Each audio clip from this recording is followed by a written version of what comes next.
ជាប្រសេះប្រទេសជិតខាងនេះលែងដឹងខុសត្រូវអីទាំងអស់សកម្មភាពរបស់គាត់ដែលមកឆ្លៀនពៀនយើងយ៉ាងនេះមិនមែនធ្វើបាបតែយើងទេសូម្បីតែប្រជាពលរដ្ឋរបស់គាត់ផ្ទាល់ក៏គាត់ធ្វើបាបដែរយើងប្រពពុទ្ធសាសនាដោយត្រឹមត្រូវមិនដែលទៅឆ្លៀនពៀនចង់បានទ្រព្យសម្បត្តិអ្នកដទៃនេះជាចៅអន្តរជាតិអត់ខ្មាស់បាបអត់ខ្មាស់មនុស្សអត់ខ្មាស់អ្នកដែលដឹកនាំប្រទេសគេមិនមែនកាន់ពុទ្ធសាសនាផងក៏គេមានសិលធម៌ក្នុងខ្លួនដែរប្រទេសជាច្រើនពិចារណាទៅគឺសង្វេគវិញអាណិតដល់អ្នកដឹកនាំដែលងឹតល្ងងមិនស្គាល់ខុសមិនស្គាល់ត្រូវខ្មាស់មិនខ្មាស់អ្វីខ្មាស់ព្រះចេតិយខ្មាស់ព្រះរូបព្រះពុទ្ធដែលសាងនៅជុំវិញនៅក្នុងបង្កក់ក្នុងពហិវត្តអារាមទាំងអស់ខ្មាស់ថាមិនគួរនឹងកាន់តួនាទីជារដ្ឋមន្ត្រីមិនគួរកាន់តួនាទីជាមេទ័ពគឺសម្រាប់ការពារប្រទេសជាតិរបស់ខ្លួនប៉ុន្តែមកឆ្លៀនពៀនអ្នកដតីដែលទុនខ្សោយខ្មែរមិនដែលដើរសម្លាប់អ្នកណាមិនដែលចង់បានអ្វីអ្នកណាខ្ញុំបកណាខ្ញុំបាទសូមក្រាបថ្វាយបង្គំសម្ដេចសង្ឃនាយកទាំងពីរគណៈព្រះជាគណៈគ្រប់ព្រះអង្គសូមថ្វាយបង្គំដល់ព្រះសង្ឃគ្រប់វត្តអារាមក្នុងព្រះជាណាចក្រកម្ពុជាទាំងមូលខ្ញុំកាលណាតើខ្លួននឹងតំណាងនៃបុគ្គលិកសាកលវិទ្យាល័យបញ្ញាសាស្ត្រទាំងមូលរួមមានសាស្ត្រាចារ្យនិស្សិតមេដាបេដានិស្សិតខ្ញុំ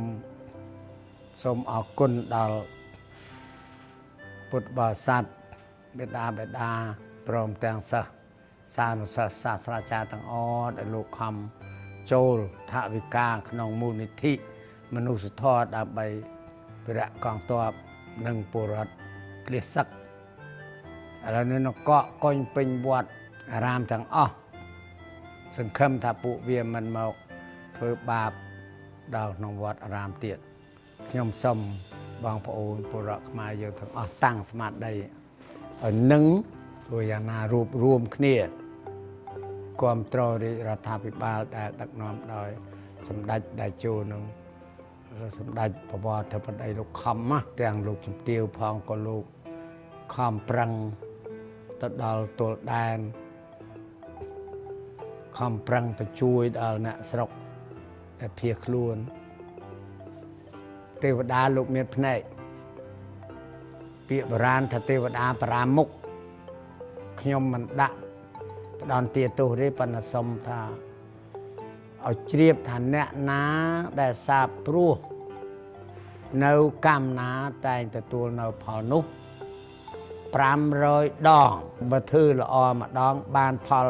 500បើធ្វើអាក្រក់អំពើអាក្រក់សម្លាប់គេម្ដង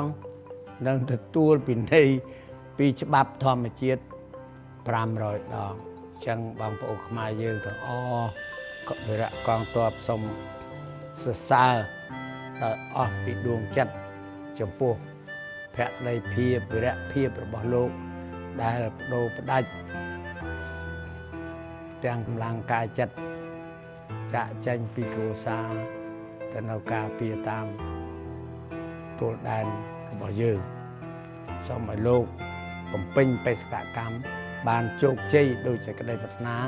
ដែលមានការគ្រប់គ្រងពីព្រះមហាក្សត្រពីរាជរដ្ឋាភិបាលនិងយើងខ្ញុំទាំងអស់គ្នាជាពលរដ្ឋខ្ញុំសូមឆ្លៀតឱកាសនេះជម្រាបមេដាបេដានិស្សិតបាសកបាសិកាទាំងអស់ដែលជាសមាជិកក្តីជាអ្នកគ្រប់គ្រងនៅសាកលវិទ្យាល័យបញ្ញាសាស្ត្រក្តីនៅថ្ងៃទី19នេះវេលាម៉ោង1រសៀលនៅសាកលវិទ្យាល័យបញ្ញាសាស្ត្រអគារទូគោកនឹងមានរៀបចំពិធីបាំងស្កូលជូនឧទ្ទិសកុសលចំពោះវីរៈកងទ័ពដែលលោកពលីជីវិតហើយនឹងបងប្អូន ភាសឹកដែលលោក